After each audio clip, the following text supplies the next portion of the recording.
નમસ્કાર, આપ જોઈ રહ્યા છો સ્પાર્ક ટુડે ન્યૂઝ। છોટાઉદેપુર જિલ્લામાં 4 દિવસથી સીસીઆઈ દ્વારા કપાસની ખરીદી બંધ રખાઈ છે।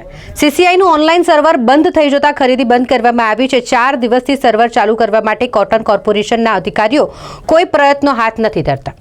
છોટાઉદેપુર જિલ્લાના સંખેડા, બોડેલી, નસવાડીના ખાનગી જીન માલિકો અને ખાનગી વેપારીઓ કપાસની ખરીદી કરે છે, પરંતુ ક્વિન્ટલે 400 રૂપિયા ઓછા આપે છે। બજારોમાં ખાનગી વેપારીઓને ત્યાં પુષ્કળ કપાસની આવકો હોય, જ્યારે સરકાર જાણી જોઈને સર્વર બંધ કરીને ખેડૂતોને હેરાન કરે છે। શનિવાર અને રવિવાર સીસીઆઈ ખરીદી કરતી નથી અને 8 દિવસ સળંગ સીસીઆઈ કપાસની ખરીદી નહીં કરે। ખેડૂતોને સસ્તા ભાવે ખાનગી બજારોમાં કપાસ વેચી દેવાનો વારો આવ્યો છે।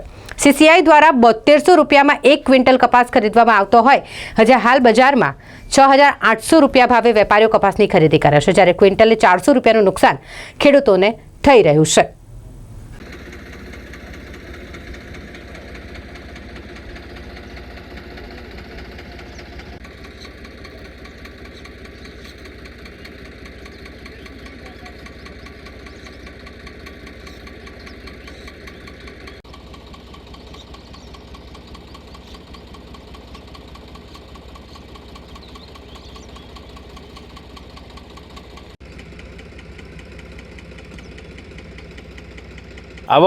કપાસની આવકોમાં ઘણો સુધારો થયો છે। જે પહેલાં આવતું હતું ઓલરેડી હમણાં સીસીઆઈ બંધ છે, એટલે સીસીઆઈમાં જે ખાલી થતો હતો કપાસ ખેડૂતોનો, એ હાલમાં હમણાં પ્રાઇવેટ વેપારીઓમાં વેચાય છે।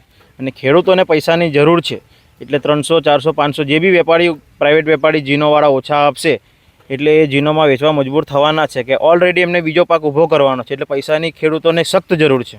સીસીઆઈ કેટલા દિવસથી ખરીદી બંધ કરી? સીસીઆઈ 4-5 દિવસથી બંધ છે। અમે અધિકારીને જાણ કરી, તો અધિકારીનું કહેવું એવું છે કે ઓલ ઇન્ડિયામાં સર્વર ડાઉન છે, જેવી રીતે બિલ બનશે એટલે સીસીઆઈની રાબેતા મુજબ ખરીદી ચાલુ કરવામાં આવશે।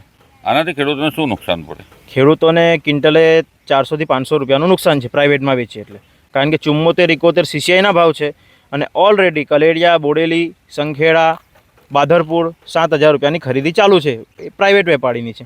અને પ્રાઇવેટ વેપારી બી સાચા છે કે ઉપર એમને રૂના ભાવ, ઘાસડીના ભાવ, રૂની ઘાસડીના ભાવ, કપાસિયાના ભાવ ઓછા છે, એટલે એ સરકારના લેવલે તો નથી જ ચાલવાના।